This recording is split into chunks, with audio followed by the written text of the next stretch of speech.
క్రీస్తు సంఘములు సమర్పించు ప్రభు యొక్క వాక్యము అనే ఈ కార్యక్రమాన్ని వీక్షిస్తున్న మీ అందరికీ మా వందనములు.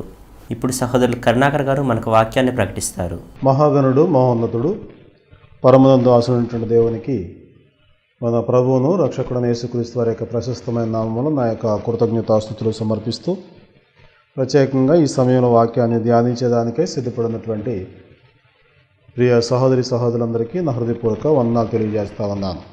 ప్రభునందు ప్రియ సహోదరి సహోదరులారా, మీరందరూ కూడా దేవుని కృపలో క్షేమంగా ఉన్నారని, తమ విశ్వాస జీవితంలో దేవుని ఎదుట యోగ్యంగా జీవిస్తూ పరలోకం కొరకు పాటుపడుతూ ఉన్నారన్నటువంటి విషయాన్ని బట్టి మేము సంతోషిస్తూ ఉన్నాం. మీ కొరకు అనుదిన ప్రార్థనలో జ్ఞాపకం చేసుకుంటూ ఉన్నాం. అలాగనే మా కొరకు అనుదినము ప్రార్థన చేస్తున్న ప్రతి వ్యక్తిని బట్టి దేవునికి కృతజ్ఞతాస్తులు సమర్పిస్తూ ఉన్నాం. ఈ సమయంలో మనం మరొక అంశాన్ని నేర్చుకునేటువంటి ప్రయత్నం చేద్దాం. హెబ్రీయులకు రాసిన పత్రిక 6వ అధ్యాయము 17-18 వచనాలు చదువుకుని వాక్య భాగాన్ని మనం ధ్యానిద్దాము.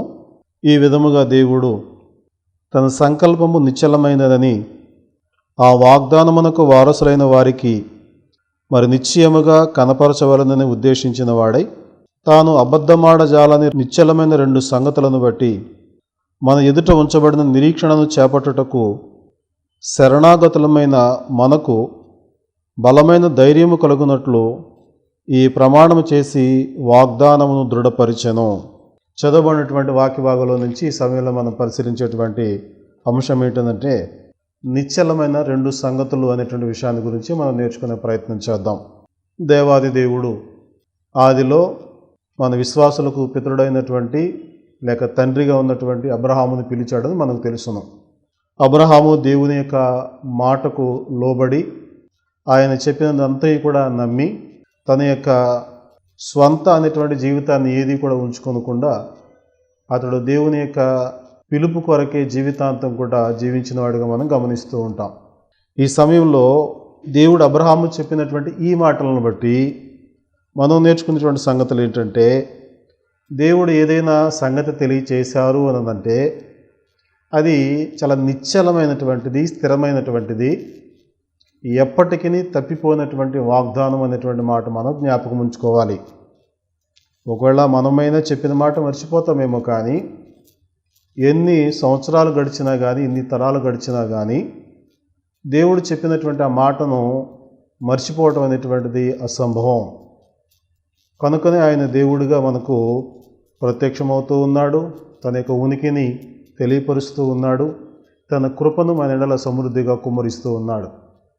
కనుక ఈ సమయంలో ఈ నిశ్చలమైనటువంటి 2 సంగతులు ఏమిటి, ఈ సంగతుల ద్వారా ఏది దృఢపరచబడింది అనేటువంటి విషయాలు మనం నేర్చుకుందాం. ఇక్కడ మనం గమనించినప్పుడు అబద్ధమాడజాలని నిశ్చలమైన 2 సంగతులను బట్టి అని మాట్లాడుతూ మనం గమనిస్తూ ఉన్నాం. దేవుడు సెలవిచ్చిన ప్రతి మాట కూడా యథార్థమైనటువంటి మాట. ఆయన మాటల్లో అబద్ధాలుండవు, ఆయన మాటల్లో అసంబద్ధాలుండవు. వాటిని అర్థం చేసుకోవటంలో, గ్రహించటంలో మానవులుగా మనకున్న జ్ఞానము పరిమితి చేయకపోవచ్చును, కానీ దేవుడు చెప్పిన ప్రతి మాట రీజనబుల్గానే ఉంటుంది, అది అర్థవంతంగానే ఉంటుంది. కొన్నింటిని అర్థం చేసుకోవడం మనకు కష్టమైనప్పుడు మనం ఏం చేస్తామంటే దీనిని మన యొక్క ఊహలకు తలంపులకు తగ్గట్టుగా అర్థం చెప్పే ప్రయత్నం చేస్తాం. ఒకవేళ మనకు అర్థం కాగలేదని మన మనసాక్షి చెప్తూ ఉన్నప్పుడు ఏం చేయాలంటే, దేవా ఈ సంగతి మీరు వ్రాయించారు, మాకు బయలుపరిచారు, కానీ అర్థం చేసుకోవడం మాకు కష్టంగా ఉంది, దీన్ని గ్రహించగలిగే సామర్థ్యాన్ని మాకు ఇవ్వండి అని దేవునికి ప్రార్థన చేస్తే దేవుడు దాన్ని ఏదో ఒక రూపంలో బయలుపరుస్తాడు, మనం గ్రహించగలిగే స్థాయి మనకు తీసుకుని వస్తాడు. అంతే తప్ప ఏదో ఒక దాన్ని తీసుకుని వచ్చి వాక్యానికి ముడిపెట్టేసి ఇదే నేను అనుకున్నదే దేవుని యొక్క ఉద్దేశం అయి ఉంటుంది అని మాత్రం మనం మాట్లాడకూడదు. ఇక్కడ చెప్పబడినటువంటి నిశ్చలమైన 2 సంగతులు ఏంటి అని మనం గమనించినట్లయితే దేవుడు అబ్రహాముకు చేసిన ప్రమాణాల గురించి మాట్లాడుతూ ఉన్నాడు. ఈ హెబ్రీ పత్రికలో హెబ్రీలయ్యుండి క్రైస్తవులుగా మార్చబడిన విశ్వాసులకు ఈ ఉత్తరాన్ని రాస్తూ వారు విశ్వాస సంబంధమైన నియమాన్ని బట్టి జీవితాన్ని ప్రారంభించి కొనసాగిస్తూ మరలా మధ్యలో హెబ్రీ సంబంధమైన మత విధానాలను తీసుకొచ్చి దీనిలో జొప్పిస్తూ ఉన్నారు. అంటే ఇవి ఇక్కడ ఇమడవు, కానీ ఇవి ఇమిడేటట్లుగా వాళ్ళు ప్రయత్నాలు చేస్తూ ఉన్నారు. కనుక ఈ హెబ్రీ గ్రంథకర్త ఏం ప్రయత్నం చేశాడు అన్నదంటే, మొదటి అధ్యాయంలో యేసుక్రీస్తు అందరికంటే శ్రేష్టమైన వాడు అనే ఉద్దేశాన్ని, దేవదూతల కంటే శ్రేష్టమైన వాడు అనే ఉద్దేశాన్ని తెలియజేశాడు. రెండవ అధ్యాయంలో మానవ మాతృలందరికంటే శ్రేష్టమైన వాడని తెలియజేశాడు. అలాగనే మూడవ అధ్యాయంలో ప్రధాన యాజకులైన వారందరికంటే ఈయనే శ్రేష్టమైన వాడని తెలియజేశాడు. ఐదో అధ్యాయం కూడా అదే తెరిచి చెప్తూ ఉంటుంది. ఆరో అధ్యాయంకి వచ్చేటప్పటికి మనము నిర్జీవ క్రియలను విడిచి సంపూర్ణం అవటానికి సాగిపోవాలి అని చెప్తూ ఉంటాడు. అంటే ఇక్కడ నిర్జీవ క్రియలు అనంటే ప్రారంభ పాఠాలు అనేటువంటిది గ్రంథకర్త యొక్క ఉద్దేశం. మనం ఇప్పుడు అనుకుంటున్నట్లుగా లోక సంబంధమైన ప్రతి ప్రయత్నము నిర్జీవమైన పనే, తాత్కాలికమైన ప్రయోజనం తప్ప శాశ్వతమైన లాభము దానిలో లేదని మనకు తెలుసును. అయితే ఈ గ్రంథకర్త చెప్పేటువంటి నిర్జీవ క్రియలు ఏంటనంటే, ముఖ్యంగా క్రైస్తవులైనటువంటి వారు మారు మనసు పొందటాన్ని గురించి, దేవుని మీద విశ్వాసం ఉంచడాన్ని గురించి, బాప్తిస్మను గురించిన బోధ నేర్చుకునే విషయాన్ని గురించి, హస్త నిక్షేపణమును, మృతుల పునరుత్థానమును, నిత్యమైన తీర్పును అను పునాది మరలా వేయక అని అంటాడు. ఒకసారి మనం ప్రభు యొద్దకు వచ్చిన తర్వాత, ప్రభువుని గురించి నేర్చుకున్న తర్వాత, విశ్వాసం ఉంచి మారు మనసు పొంది బాప్తిస్మం పొంది తీర్పును గురించి, అలాగనే శిక్షణ గురించి, మృతుల పునరుత్థానం గురించి, వీటన్నిటిని నేర్చుకున్న తర్వాత ఇంకా అక్కడితో అయిపోయింది అని అనుకోకూడదు. ఏం చేయాలంటాడు? మనము సంపూర్ణుల మగుటకు సాగిపోదాము అని అంటాడు. అంటే దేవునికి ఒక ఉద్దేశం ఉంది. క్రైస్తవులైనటువంటి వారు ఇలాగుండాలని ఒక ఉద్దేశం ఉంది. ఆ యొక్క ఉద్దేశాన్ని నెరవేర్చేటట్లుగా క్రైస్తవులు పాటుపడవలసినటువంటి అవసరం ఉంది. మనకు తెలిసినంత వరకే ఇదే క్రైస్తవ్యం, ఇదే భక్తి అనుకోవడం పొరపాటు. అందుకని ఈ విషయాల గురించి మాట్లాడుతూ ఏమంటాడంటే, ఆకాశం నుంచి వర్షం కురిసినప్పుడు భూమి తరచుగా కురిసే వర్షాన్ని నీటిని త్రాగి అది ఎవరి కొరకు నియమించబడిందో వారి కొరకు ఫలములను ఫలిస్తుంది. అది భూమి మనుషులకు అవసరమైనటువంటి ప్రతి రకమైనటువంటి ఆహారాన్ని అందిస్తుంది. ఒకవేళ అలాగ అందించకుండా అది ముళ్ళ తుప్పలను గచ్చపొదలను మొలిపించింది అనుకోండి, అది నిర్జీవమైనటువంటిది, పనికిరాని ఎంచబడుతుంది. అక్కడ మొలిచినటువంటి మొక్కలను తగలబెట్టడం జరుగుతుంది అని ఇదే విషయాలను ప్రస్తావిస్తూ ఆ హెబ్రీలను వాడిని ఏమంటాడు అంటే, మీరు ఇంకా శ్రేష్టమైన నిరీక్షణలోనే విశ్వాసంలోనే ఉన్నారని తలుచుకుంటా ఉన్నాను. అయితే మీరు ఏం చేయాలనంటే, మీ నిరీక్షణ పరిపూర్ణమగు నిమిత్తము మీరు ఇదివరకు కనపరిచిన ఆసక్తిని తొదమట్టుకు కనపరచాలి. మీరు ప్రారంభం కొద్ది సంవత్సరాలు చాలా హుషారుగా యాక్టివ్గా ఉంటాం. కొన్ని సంవత్సరాలు గడిచిన తర్వాత కాస్తంత తగ్గుతుంది ఆసక్తి. మరికొన్ని సంవత్సరాలు జరిగిన తర్వాత మరలా తగ్గుతుంది. అలాగ చివరికి మనం గమ్యాన్ని చేరుకునేటువంటి సమయం వచ్చేటప్పటికి పూర్తిగా నిర్వీర్యమైపోతూ ఉంటాం. ఇది దేవుని యొక్క ఉద్దేశం కాదు. అందుకే దేవుడు ఏం తెలియజేస్తా ఉన్నాడు అంటే, మీరు మొదట కనబరిచిన ఆసక్తిని తుదమట్టుకు కనపరచండి అంటాడు. కనుక దీనిలో మనకు ఒక మాదిరికరమైన వ్యక్తిని దేవుడు జ్ఞాపకం చేశాడు. అది ఇక్కడ మనం నేర్చుకోవాల్సింది. ఎవరు ఆ వ్యక్తి అనంటే అబ్రహాము. 6వ అధ్యాయం 13వ వచనం చదువుదాం. దేవుడు అబ్రహామునకు వాగ్దానం చేసినప్పుడు తనకంటే ఏ గొప్పవాని తోడని ప్రమాణం చేయలేకపోయింది కనుక తన తోడు అని ప్రమాణం చేసి, నిశ్చయముగా నేను నిన్ను ఆశీర్వదింతును, నిశ్చయముగా నిన్ను విస్తరింపచేతును అని చెప్పాను. అబ్రహాముకు చెప్పబడినటువంటి వాగ్దానాలు 2 మాటలు. ఒకటి, నిశ్చయముగా నేను నిన్ను ఆశీర్వదిస్తాను, నిశ్చయముగా నిన్ను విస్తరింపచేతును. ఈ 2 మాటలు రెండో మాట మొదటి మాటతో రెండో మాటగా మనం ఇప్పుడు పరిశీలించే ప్రయత్నం చేద్దాం. ఇవి జరిగాయా, ఎప్పటికి జరిగాయి అనే విషయాలు మనం ఆలోచించేద్దాం. ఆదికాండం 12వ అధ్యాయం 3వ వచనంలో చూస్తే, దేవుడు నేను నీకు సంతానాన్ని ఇస్తాను, ఇసుక రేణువులంత విస్తారంగా నేను అభివృద్ధి చేస్తాను, అలాగనే వారిని ఆశీర్వదిస్తాను అని చెప్పినటువంటి వాగ్దానాలు మనం గమనిస్తూ ఉంటాం. ఈ చెప్పినటువంటి మాట ఆదికాండం 12వ అధ్యాయం 2వ వచనంలో చూస్తాం. అయితే ఆ వాగ్దానం పొందిన తర్వాత ఆయనకు అసలు సంతానమే కలిగింది ఎప్పటికీ అనంటే దేవుడు వాగ్దానం ఇచ్చిన ఇంచుమించు 25 సంవత్సరాలకు మొదట సంతానాన్ని పొందుకున్నాడు, వాగ్దాన సంతానాన్ని. ఈ 25 సంవత్సరాలకే సంతానం కలిగితే మరి ఈ సంతానాన్ని విస్తరింపజేసేది ఎప్పుడు? మీరు గమనించండి జాగ్రత్తగా. అది ఆదికాండం 12వ అధ్యాయంలో అబ్రాహాము చేసిన వాగ్దానాన్ని మనం గమనిస్తాం. ఇంచుమించు 21వ అధ్యాయంకి వచ్చేటప్పటికి అబ్రహాము ఇస్సాకు అనేటువంటి తన కుమారుని కని 8వ దినాన అతనికి సున్నతి చేసినట్లుగా మనకు చెప్పబడుతుంది. అనగా ఈ 12వ అధ్యాయం దగ్గర నుంచి 21వ అధ్యాయం వరకు ఇంచుమించు 9 అధ్యాయాలు కనబడుతున్నాయి. వీటిల్లో ఇంచుమించు సుమారుగా 25 సంవత్సరాల చరిత్ర ఉంది. అంటే వాగ్దానం నెరవేర్పుకు వచ్చేటప్పటికి కుమారుణ్ణి ఇస్తాను, సంతతిని కలుగజేస్తానని చెప్పిన వాగ్దానం నెరవేరేటప్పటికి 20 సంవత్సరాలు పట్టింది. ఈ సంతతిని ఆయన విస్తరింపజేయాలి, అంటే వాళ్ళు ఎక్కువ సంఖ్య అయ్యేటట్లుగా వాళ్ళని ఆశీర్వదించాలి. ఇది ఇప్పుడు జరిగింది అనే విషయాన్ని మనం గమనిస్తే ఈ ఆదికాండం 50 అధ్యాయాలు ఉన్నాయి కదా. ఈ 50 అధ్యాయాలు అయిపోయిన తర్వాత నిర్గమకాండం అనేటువంటి పుస్తకాన్ని మనం గమనిస్తాం. పైగా ఈ ఆదికాండానికి నిర్గమకాండానికి మధ్యలో సుమారుగా ఒక 400 సంవత్సరాల కాలం ఉంది. గమనించండి. అంటే ఈ 400 సంవత్సరాల కాలము ప్లస్ ఇస్సాకు పుట్టిన దగ్గరికి మనం గమనించినట్లయితే కొన్ని వందల సంవత్సరాలు గడిచిపోయింది. ఈ కొన్ని వందల సంవత్సరాలు గడిచిపోయిన తర్వాత అప్పుడు దేవుడు ఏమన్నాడు అనంటే నిర్గమకాండంలో చూద్దాం మన విషయాన్ని. నిర్గమకాండము 1వ అధ్యాయము 7వ వచనం చదువుదాం. ఇశ్రాయేలీయులు బహు సంతానము గలవారి అభివృద్ధి పొంది విస్తరించి అత్యధికముగా ప్రబలిరి, వారున్న ప్రదేశము వారితో నిండియుండెను. ఎప్పటికిది?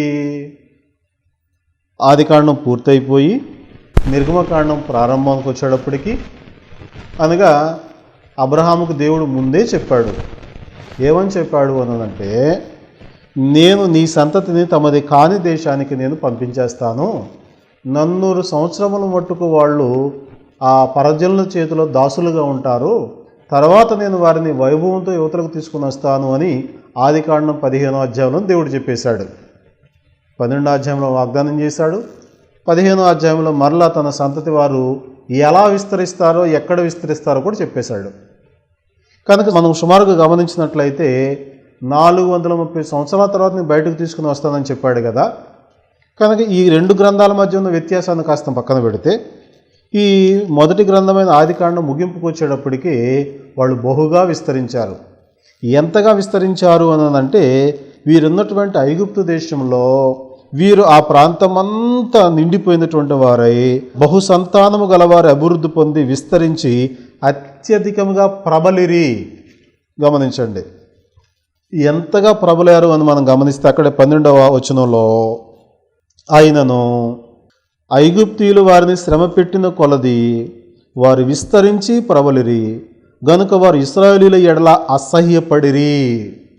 ఐగుప్తీయులు వారి మధ్యలో ఉన్నటువంటి ఇశ్రాయేలును చూసి అసహ్యపడేంతదిగా ప్రబలిపోయారు. వాళ్ళు అంటే వాళ్ళు సంఖ్య పెరగకూడదని వాళ్ళని బహుగా బాధ పెడతా ఉన్నారు, నానా శ్రమల పాలు చేస్తూ ఉన్నారు.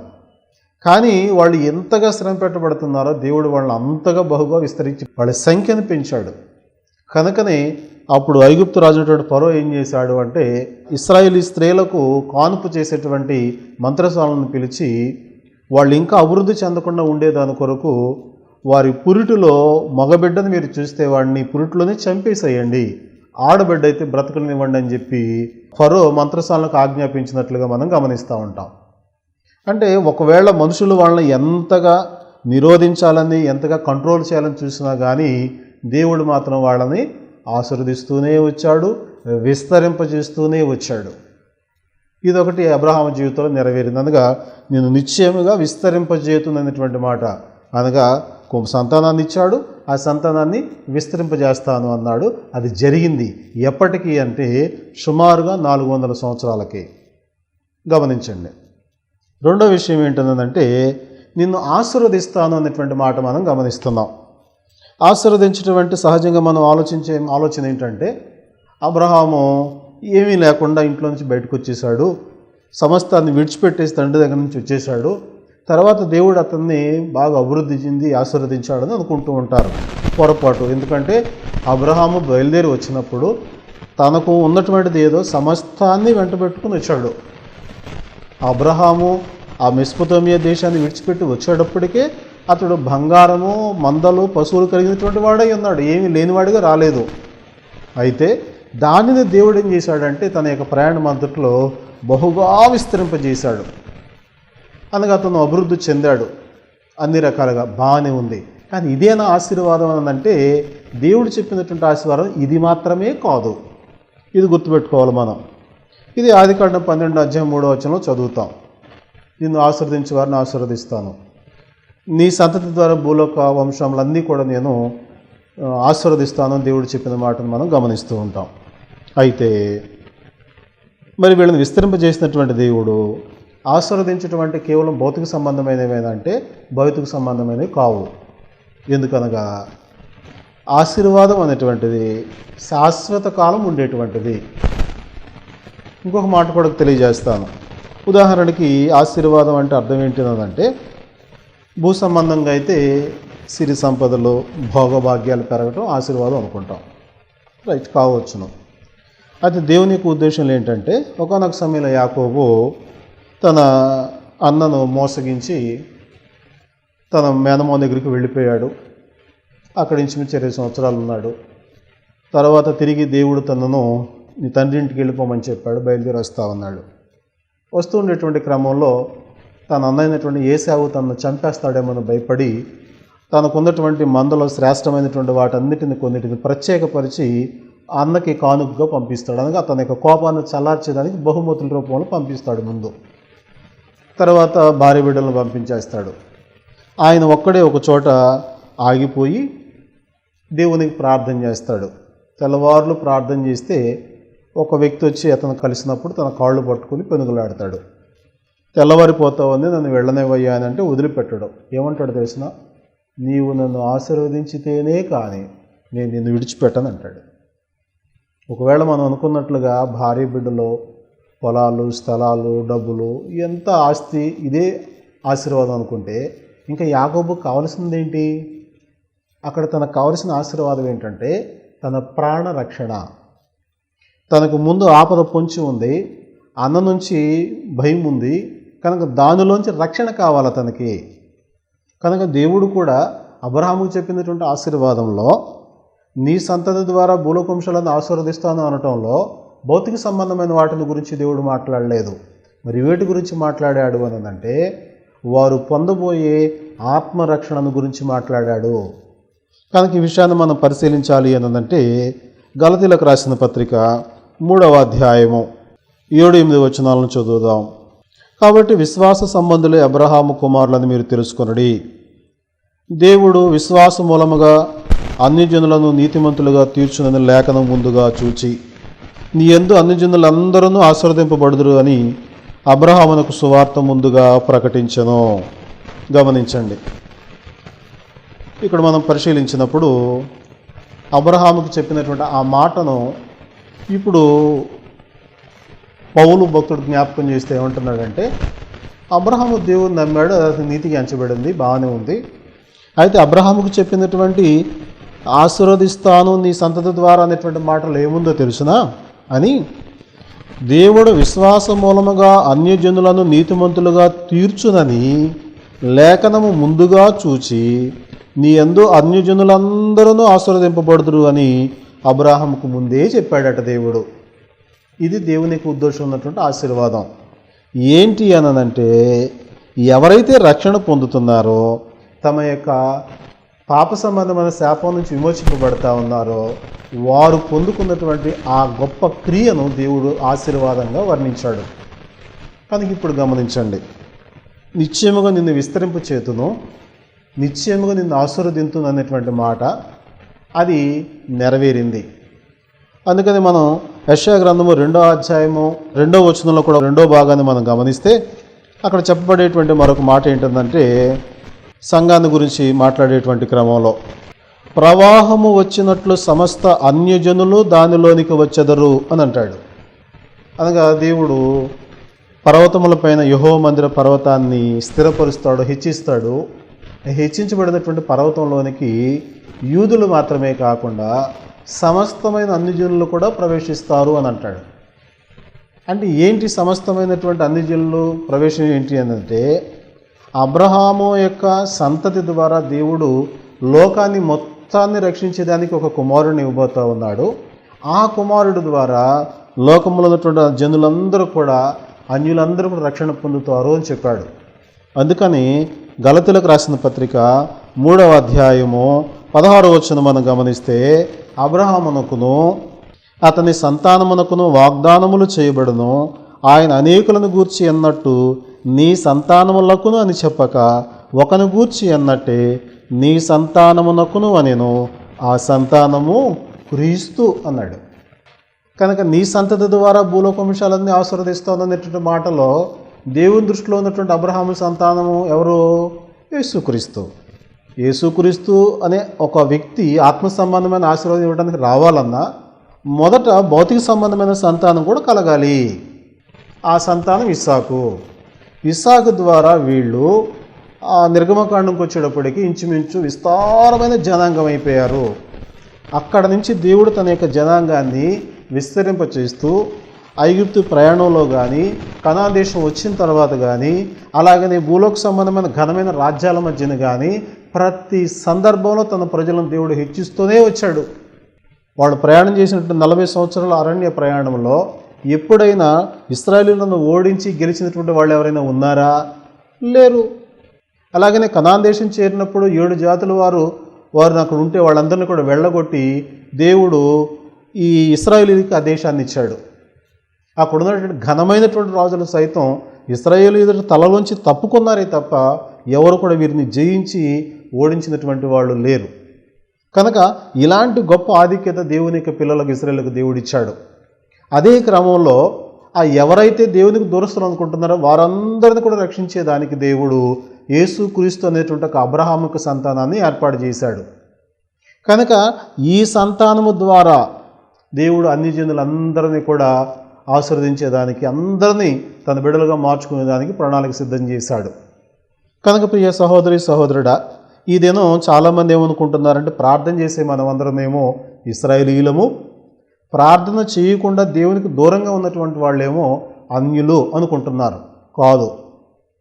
అన్యులు అంటే ఎవరు అంటే, దేవుని యొక్క సంతతిగా పిలువబడి ఇశ్రాయేలీయులు కాని వారెవరో వారందరూ అన్యులే.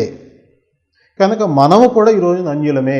మనం అందరిని గురించి దేవుడు ఎప్పుడో ఆలోచన చేశాడు. అది యెషయా గ్రంథంలో మనం చూసాం. సమస్తమైన అన్ని జనులు అందులోని సంఘంలోనికి ప్రవేశిస్తారనే మాటను చూసాం. అలాగనే ఆమోసు గ్రంథంలో కూడా మనం గమనించినట్లయితే అక్కడ మరొక మాటను తెలియజేస్తా ఉన్నాడు. ఆమోసు గ్రంథము 9వ అధ్యాయము 11వ వచనం మనం గమనించినట్లయితే, పడిపోయిన దావీదు గుడారమును ఆ దినమును నేను లేవనెత్తి దాని గోడను బాగు చేసి దాని పోయిన చోట్లను బాగు చేసి ఏదోము శేషమును నా నామము ధరించిన అన్యజనులందరినీ నా జనులు స్వతంత్రించుకున్నట్లు పూర్వప్రీతిగా దాన్ని మరలా కట్టింతును, ఇలాగూ జరిగించు యెహోవాకు ఇదే అని చెప్తా ఉన్నాడు. అనగా పాత నిబంధన ముగింపు కాలంకి వచ్చేటప్పటికి కూడా అన్యులైనటువంటి వారు దూరంగానే ఉన్నారు. కనుక వారందరినీ కూడా నేను తిరిగి మరలా చేర్చుకుంటున్నది ఎలాగంటే దావీదు యొక్క గుడారాన్ని తిరిగి కట్టడం ద్వారా. ఇక్కడ దావీదు యొక్క గుడారము అని అన్నట్టు దాని అర్థం ఏంటంటే, దావీదు యొక్క సింహాసనాన్ని దేవుడు భూమి మీద లేకుండా చేశాడు. అదే సింహాసనాన్ని పరలోకంలో దేవుని ఎదుట స్థాపించి అక్కడ నుంచి పరిపాలన చేయాలని యేసుక్రీస్తును దేవుడు అధికంగా హెచ్చించి ఆయన కుడిపాశాన్ని కూర్చోండబెట్టుకుని ఆయన ఇప్పుడు భూలోకంలో ప్రజలందరినీ ఏలుబడి చేసేటట్లుగా ఆయనను ప్రభువుగా నియమించాడు. అనగా దావీదు యొక్క మరి గుడారం ఇజ్రాయేలుతోనే అంతమైపోయింది. ఇప్పుడు యేసుక్రీస్తు అనేటువంటి ఈయన ద్వారా భూలోకంలో ప్రజలందరూ కూడా దేవుని యొక్క రక్షణ పొందుకునేదానికి అవకాశం ఏర్పడింది. కనుక గమనించండి, మొదట నిన్ను విస్తరింపచేస్తాననేటువంటి మాట నెరవేరడానికి ఇంచుమించు 400 సంవత్సరాలకు పైగా పట్టింది. అలాగనే నీ సంతతి ద్వారా భూలోక వంశాలను ఆశీర్వదిస్తానన్నటువంటి ఆ వాగ్దానం నెరవేరటానికి సుమారు 2000 సంవత్సరాలకు పైగా పట్టింది. అయితే ఇక్కడ ఒక మాట ఏంటంటే, ఎంత కాలము పట్టింది అనేది కాదు, కానీ చెప్పిన మాటను దేవుడు నెరవేర్చాడా మర్చిపోయాడా? అది సమయానుకూలంగా నెరవేర్చేదానికి ఆయన సిద్ధంగానే ఉంటాడు తప్ప మాట ఇచ్చి తప్పేటువంటి వాడు కాదు, దాన్ని జరగకుండా చూసేటువంటి వాడు కాదు. కాబట్టి మన జీవితాల్లో దేవుడు చాలా ఆశీర్వాదాలు ఇచ్చాడు. ఒకే ఒక మాట జ్ఞాపకం చేస్తాను. బుద్ధి జ్ఞానముల సర్వసంపదలన్నీ క్రీస్తునందు గుప్తమై ఉన్నవి అని అన్నారు.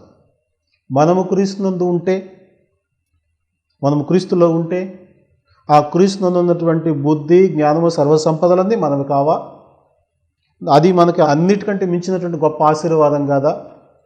కనుక ఇలాగనే దేవుడు తన బిడ్డలైనటువంటి వారి పక్షంగా చేసిన వాగ్దానాలు చాలా ఉన్నాయి.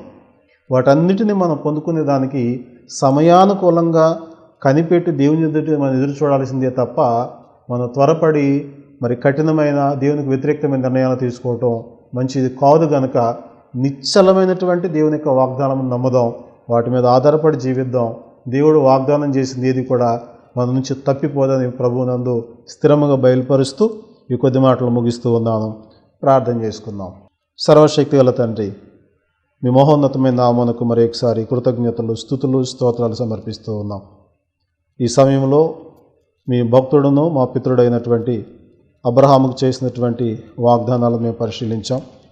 వాటిని గురించి హెబ్రీ గ్రంథకర్త అబద్ధమాడజాలం నిశ్చలమైన 2 సంగతులు అని మాకు జ్ఞాపకం చేస్తూ వాటిని మీరు స్థిరపరిచి దృఢపరిచారు కనుక ఇప్పుడు మరింత ధైర్యంగా మేము మీ యొద్దకు రావటానికి, మీ కుమారుని ద్వారా రక్షణ పొందటానికి, ఈ రక్షణలో నిలకడగా మేము కొనసాగగలిగితే మీరు వాగ్దానం చేసిన పరమదేశాన్ని పొందుకునేదానికి మాకు ఒక గొప్ప అవకాశం ఏర్పాటు చేశారు.